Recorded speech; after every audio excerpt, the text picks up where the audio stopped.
नमस्कार दोस्तों, मैं अंकुर उपाध्याय स्वागत करता हूं आप सभी का एक बार फिर से अपनी नई वीडियो में। दोस्तों, इस समय निवेशकों के दिमाग में एक सवाल जरूर कहीं ना कहीं चल रहा होगा और वो ये है कि बाजार में पैसा लगा दिया जाए या भी वेट किया जाए। बाजार में जो ये रिकवरी आई है, क्या इस पे हम ट्रस्ट कर सकते हैं या दोबारा से फॉल आ सकता है? और अगर इस तरीके के आपके दिमाग में लड़ाई चल रही है तो कुछ गलत नहीं है, क्योंकि मार्केट के बड़े से बड़े दिग्गजों के दिमाग में भी ये लड़ाई चल रही है।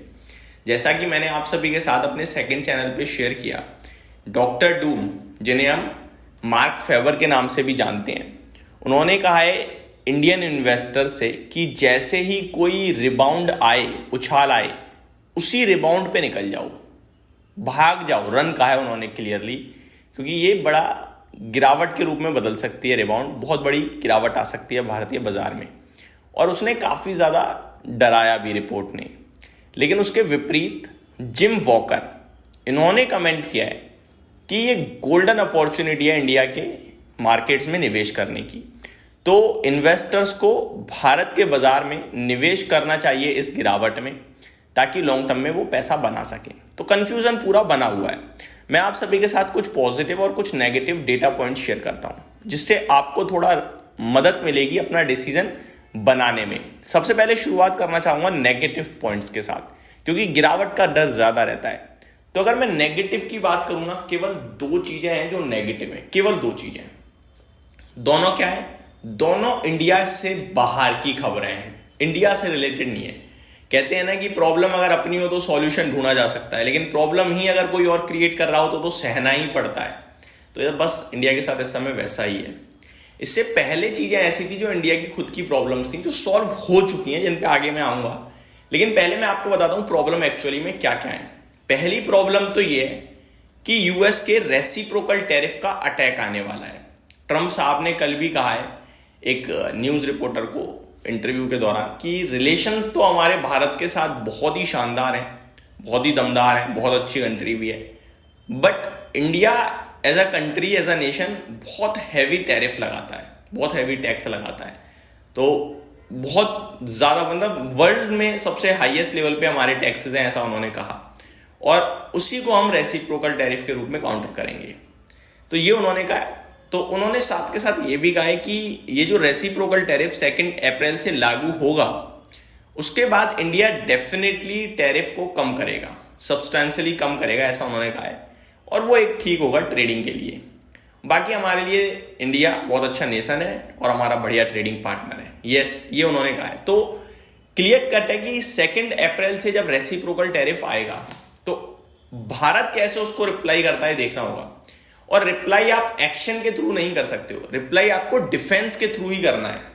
मैं आपको बताना चाहूंगा, ऑटो पे भारत जो इंपोर्ट होगा, अगर कोई भी व्हीकल, तो 110% का ईवी पे इंपोर्ट ड्यूटी लगा रहा है, जो कि मतलब अगर 40 लाख की गाड़ी है तो भारत में वो 84 लाख की हो जाएगी, क्योंकि उस पर 44 लाख तो इंपोर्ट ड्यूटी लग जाएगी। तो बहुत बड़ा गैप हो जाता है, बहुत बड़ा। इसी की वजह से आप देख रहे होंगे भारत में कोई भी ईवी कंपनी अपनी गाड़ी करती ही नहीं है इंपोर्ट, यहीं बनाती है, यहीं बेचती है। इससे क्या है कि मेक इन इंडिया थोड़ा सा डेवलप हो रहा था, बढ़ रहा था, बढ़ावा मिल रहा था, और ये भारत कर रहा था। बट अभी इसको बदलना पड़ेगा। उससे क्या हो सकता है? उससे हो सकता है कि इंडिया की जो ऑटो मेकर्स हैं उन्हें थोड़ा कंपटीशन मिले, या फिर कह सकते हो थोड़ी प्रॉब्लम हो भी सकती है, नहीं भी हो सकती है, कहने वाली बात है।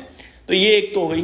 दूसरी प्रॉब्लम क्या है? दूसरी प्रॉब्लम ये है कि यूएस में अगर रिसेशन आ गया, जिसकी अभी उम्मीदें दिखने लगी हैं, 35-40% पे रिसेशन की उम्मीदें चल रही हैं, और टैरिफ की वजह से इन्फ्लेशन बढ़ सकता है, और उसकी वजह से शायद फेड भी रेट कट जल्दी से ना कर पाए। कह तो रहे हैं कि 2 रेट कट आ जाएंगे, बट हो सकता है कि इन्फ्लेशन का डेटा बढ़े और फेड मना कर दे रेट कट करने से, तो अमेरिका टूट सकता है, जिसका इम्पैक्ट भारत पे इतना तो आ ही जाएगा कि भारत के बाजार को बढ़ने नहीं देगा, है ना, और गिराएगा भी कुछ समय के लिए।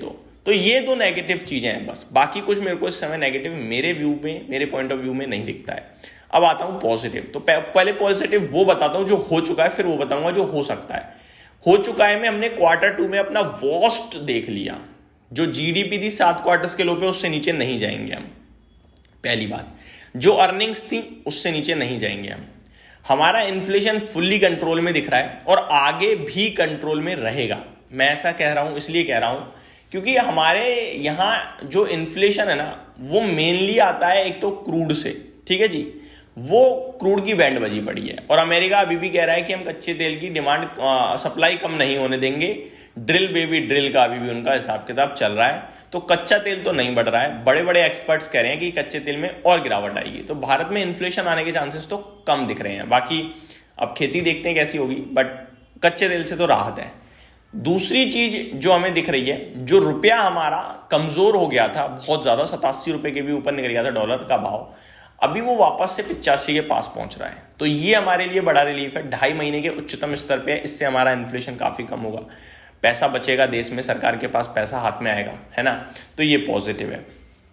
आगे को लेकर अगर मैं बात करूं तो पहला तो इन्फ्लेशन है जो पॉजिटिव दिख रहा है। दूसरी बात, जैसे ही अप्रैल शुरू होगा, ये जो अभी टैक्स एडजस्ट करने के लिए शेयर्स को कुछ लोग बेच रहे होंगे ना, वो रुकेगी, पहली बात।